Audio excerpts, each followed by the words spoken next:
Breaking অবশেষে শতভাগ পেনশনারদের বড় সুখবর দিলেন প্রধানমন্ত্রী। বাড়ছে পেনশন, আসছে নতুন ভাতা ও অতিরিক্ত সুবিধা। আরও বিস্তারিত থাকছে পুরো ভিডিওতে। আসসালামু আলাইকুম। আপনি যদি একজন সরকারি চাকরিজীবী হয়ে থাকেন, নবম পে স্কেলের আপডেট সবার আগে পেতে আমাদের চ্যানেলটি সাবস্ক্রাইব করে দিন এবং ভিডিওতে লাইক করে দিন। শতভাগ পেনশনারদের জন্য বড় সুখবর। দীর্ঘদিন ধরে যেসব দাবি দেওয়া, প্রত্যাশা এবং বাস্তবতার সঙ্গে লড়াই করে আসছিলেন অবসরপ্রাপ্ত সরকারি কর্মকর্তা-কর্মচারীরা, অবশেষে তারই একটি বড় প্রতিফলন দেখা গেল এই ঘোষণার মধ্য দিয়ে। প্রধানমন্ত্রী স্পষ্টভাবে জানিয়ে দিয়েছেন, পেনশনারদের আর্থিক নিরাপত্তা নিশ্চিত করতে সরকার এবার বড় ধরনের পদক্ষেপ নিতে যাচ্ছে। এই ঘোষণার মূল বিষয় হচ্ছে পেনশন বৃদ্ধি। এতদিন যে হারে পেনশন দেওয়া হচ্ছিল তা বর্তমান বাজার দর, জীবনযাত্রার ব্যয় এবং চিকিৎসা খরচের সঙ্গে সামঞ্জস্যপূর্ণ ছিল না বলে অনেকেই অভিযোগ করে আসছিলেন। এখন সেই জায়গাটিতেই পরিবর্তন আনা হচ্ছে। নতুন কাঠামো অনুযায়ী পেনশনের পরিমাণ উল্লেখযোগ্য হারে বাড়ানো হবে, যাতে অবসর জীবনে একজন পেনশনার আর্থিকভাবে স্বাচ্ছন্দ্য অনুভব করতে পারেন। পেনশন বৃদ্ধির পাশাপাশি আসছে নতুন ভাতা। এই নতুন ভাতাগুলোর মধ্যে বিশেষভাবে গুরুত্ব দেওয়া হয়েছে চিকিৎসা ভাতাকে, কারণ অবসরপ্রাপ্তদের জন্য সবচেয়ে বড় চ্যালেঞ্জগুলোর একটি হচ্ছে স্বাস্থ্যসেবা। বয়স বাড়ার সঙ্গে সঙ্গে চিকিৎসার প্রয়োজনীয়তা যেমন বাড়ে, তেমনি বাড়ে খরচও। তাই সরকার এবার চিকিৎসা ভাতার পরিমাণ বাড়ানোর পাশাপাশি আরও কিছু সহায়ক সুবিধা যুক্ত করার পরিকল্পনা করেছে। শুধু চিকিৎসা ভাতা নয়, সামাজিক সুরক্ষার অংশ হিসেবেও নতুন কিছু সুবিধা যুক্ত হচ্ছে, যেমন বিশেষ সহায়তা ভাতা, জরুরি পরিস্থিতিতে অতিরিক্ত আর্থিক সহায়তা এবং নির্দিষ্ট কিছু ক্ষেত্রে পারিবারিক সহায়তা। এর ফলে একজন পেনশনার শুধু নিজের জন্যই নয়, তার পরিবারের জন্যেও কিছুটা নিশ্চিন্ত থাকতে পারবেন। এই পরিবর্তনের আরেকটি গুরুত্বপূর্ণ দিক হল পেনশন ব্যবস্থাকে আরও সহজ এবং স্বচ্ছ করা। অনেক সময় দেখা যায় পেনশন পেতে বিলম্ব হয় বা জটিলতা তৈরি হয় বিভিন্ন প্রশাসনিক কারণে।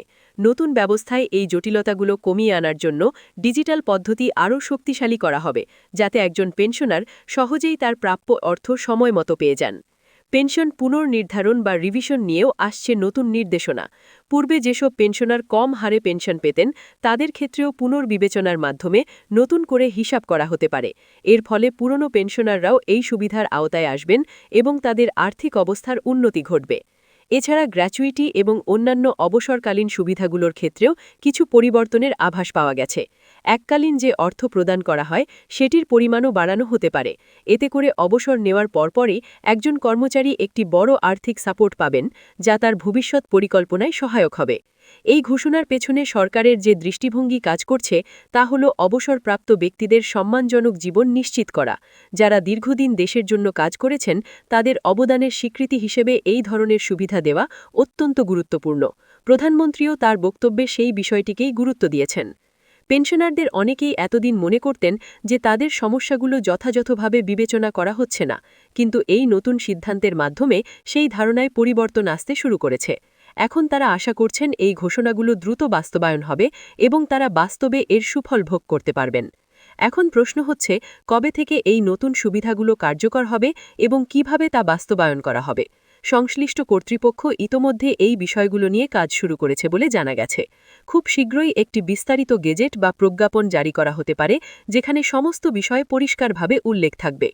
এই পরিবর্তনের ফলে দেশের অর্থনীতিতেও একটি ইতিবাচক প্রভাব পড়তে পারে, কারণ পেনশনারদের হাতে অতিরিক্ত অর্থ আসলে তা আবার বাজারে ব্যয় হবে, যা অর্থনীতির চক্রকে আরও গতিশীল করবে।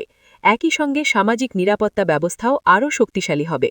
অনেক পেনশনারই বর্তমানে পরিবার নির্ভর হয়ে পড়েছেন, যা তাদের জন্য মানসিক চাপেরও কারণ হয়ে দাঁড়ায়। নতুন এই সুবিধাগুলো তাদের আত্মনির্ভরশীল হতে সাহায্য করবে এবং জীবনের শেষ পর্যায়ে এসে তারা কিছুটা হলেও স্বস্তি অনুভব করতে পারবেন। সরকারি চাকরিজীবীদের মধ্যেও এই ঘোষণা একটি ইতিবাচক বার্তা দিয়েছে।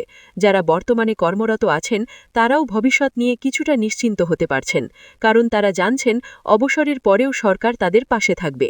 এই পুরো উদ্যোগটি সফলভাবে বাস্তবায়ন করতে হলে সঠিক পরিকল্পনা, পর্যাপ্ত বাজেট এবং কার্যকর মনিটরিং অত্যন্ত জরুরি। সরকার যদি এই তিনটি বিষয় নিশ্চিত করতে পারে, তাহলে এই পদক্ষেপটি সত্যিকার অর্থেই একটি যুগান্তকারী সিদ্ধান্ত হিসেবে বিবেচিত হবে। সবকিছু মিলিয়ে বলা যায়, পেনশনারদের জন্য এটি একটি বড় সুখবর। দীর্ঘদিনের প্রত্যাশা, দাবি এবং বাস্তব সমস্যার একটি সমাধান মিলতে যাচ্ছে এই উদ্যোগের মাধ্যমে। এখন সবার নজর থাকবে বাস্তবায়নের দিকে। ঘোষণা কত দ্রুত এবং কতটা কার্যকরভাবে বাস্তবে রূপ নেয়, সেটিই দেখার বিষয়।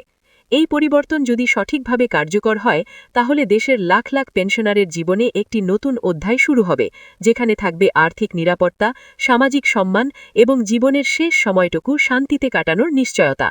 আরেকটি গুরুত্বপূর্ণ বিষয় হচ্ছে এই নতুন সুবিধাগুলো বাস্তবায়নের ক্ষেত্রে অগ্রাধিকার দেওয়া হবে প্রবীণ ও অসুস্থ পেনশনারদের। যাদের চিকিৎসা ব্যয় বেশি বা যারা দীর্ঘদিন ধরে আর্থিক সংকটে ভুগছেন তাদের জন্য আলাদা করে বিশেষ সহায়তার কথাও ভাবা হচ্ছে। এতে করে সবচেয়ে বেশি প্রয়োজন রয়েছে এমন মানুষগুলো আগে উপকৃত হবেন। পেনশন প্রদানের প্রক্রিয়ায় ব্যাংকিং সুবিধা আরও সহজ করার উদ্যোগও নেওয়া হচ্ছে।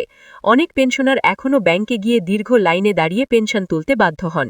নতুন পরিকল্পনায় মোবাইল ব্যাংকিং, ডিজিটাল অ্যাকাউন্ট এবং ঘরে বসে পেনশন পাওয়ার ব্যবস্থাকে আরও শক্তিশালী করা হতে পারে।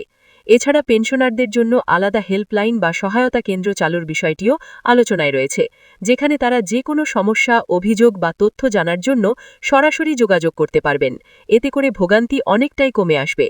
সরকারি বিভিন্ন হাসপাতালে পেনশনারদের জন্য বিশেষ সুবিধা চালুর বিষয়টিও গুরুত্ব পাচ্ছে, যেমন অগ্রাধিকার ভিত্তিতে চিকিৎসা, কম খরচে পরীক্ষা নিরীক্ষা এবং নির্দিষ্ট কিছু সেবায় ছাড়। এর ফলে স্বাস্থ্যসেবার ক্ষেত্রেও তারা বাড়তি সুবিধা পাবেন।